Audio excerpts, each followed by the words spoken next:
Welcome everyone to Cinema Spotlight. Diving into Guillermo del Toro's career, we will be talking about Hellboy.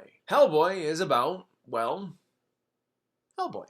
A demonic beast that came from a portal opened by Rasputin, who was using science and black magic to aid the war with the Nazis. With this plan thwarted by the BPRD, which was formed that very same fateful day that Hellboy came through the portal, he grows up aiding the world in secret, thwarting evil creatures. I saw this movie back in 2004 in theaters, and to say that I was pumped for this movie is an understatement, or was an understatement. Advertisements came out, it looked cool, I started reading the comics, these lovely little things right here, and I was pretty much sold. Came out of the film feeling like I had all the inspiration in the world ready to be executed. This movie was sensational to me. Revisiting the film today felt no different. However, the feelings I had about certain moments or character developing arcs back in the day, I found myself feeling the exact same thing today. So, if it's not already clear, I am a Hellboy fan. I reviewed the 2019 reboot of Hellboy, my first review of the character on my channel completely, and you can check that out at your leisure. But I did say in that review I did not have an action figure to show you that I love the character very, very much. Now, that's no longer true. Once I saw it, I just had to have it. Once I would say that I was not much of a collector, and now I kinda am. But, you know, when you see a character that you love very much, you can't help it. And I obviously have the comics as well, as I just showed you. But, I mean, honestly, I'm really kind of ashamed of myself for not remembering that I had them. Man, I really need to get back into comics. Hellboy as a character has always had an ironic sense of humor, coupled with childish antics. He is gruff in appearance and actually kind of gives you that persona at first, and then, you know, when you get him to come around, he's actually quite friendly, and he does not mean what he's, you know, doing in some ways. But he's very, very highly knowledgeable in languages and magic. I relate to this character in ways of his ironic wit, but half of the know-how to channel it. It comes out more in childish antics in a lot of ways. To me, he was just a great inspirational character, and he served a very good purpose for me. Traveling back to this film, this wasn't just a blast from the past. It was a welcomed sight, especially when I decided to choose Guillermo's filmography, thanks to you guys who voted, but also at the same time when I was like, you know, it's gotta be him, I was like, oh, I can't wait to get back to Hellboy. Oh my goodness, I get to watch this movie all over again. And the film really holds up. It really, really holds up. Ron Perlman as Hellboy is excellent.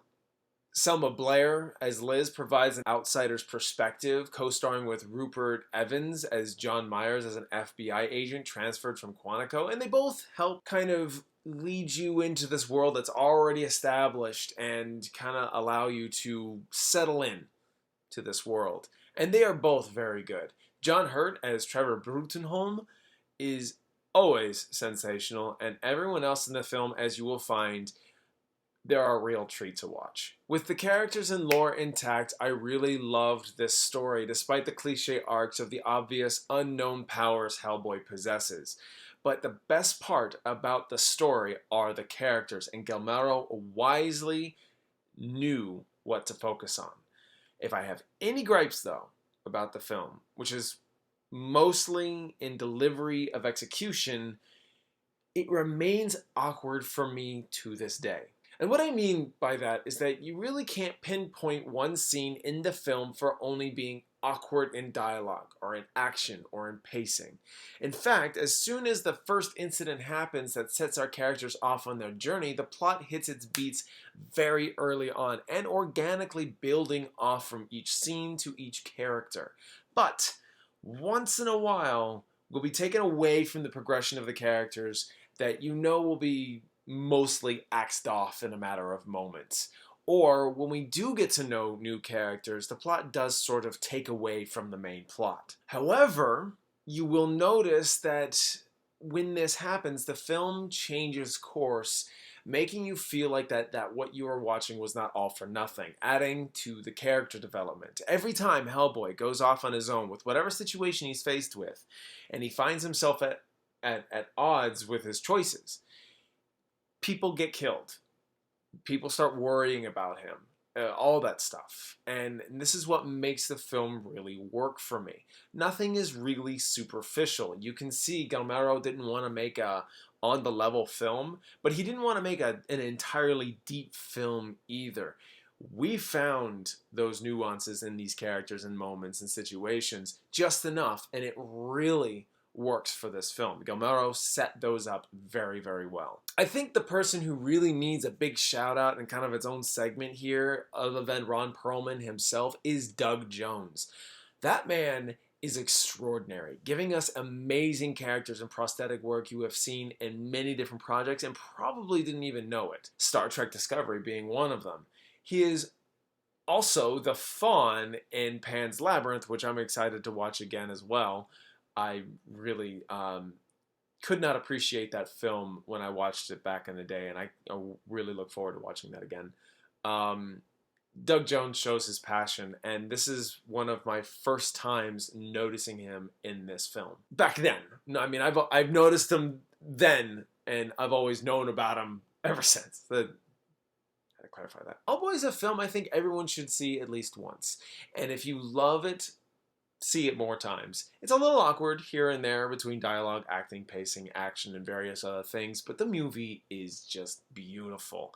It really serves as a great inspiration for me, and for that, I loved Hellboy and own it on DVD. There you have it, Chief. As I can just show off all the goodies again, I have my nice little pop here of Hellboy.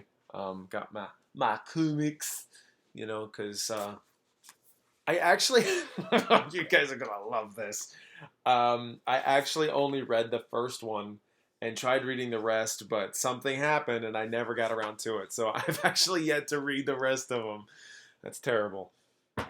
What kind of fan am I? And, of course, what I watched this go around was actually the director's cut.